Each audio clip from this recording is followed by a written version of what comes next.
gawa mo? As you can see, let me use the term nagugupit. Hindi, yung pinakamasidhi pa. Eupemistiko. May euphemistic. Bakit? Bakit mo yung word na, nagugupit? Oo. Nagbabarbero.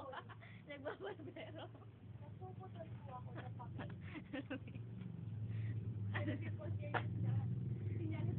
Yan, tanghali na po.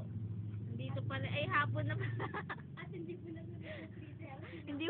hindi mo nasunod yung 3:30 na tapos na kami lahat gumawa sa scrapbook. So siya yun, tapos, papakita ko yung gawa ko. Shabu pa. Ayan po yung gawa ko, naging 80% lang. 82 pala. Nagre-report. Yan ang magandang gawa. Wala sa likod. Ayun ang gawang agape. Yan ang kalat po namin. Wala pong maglilinis dyan.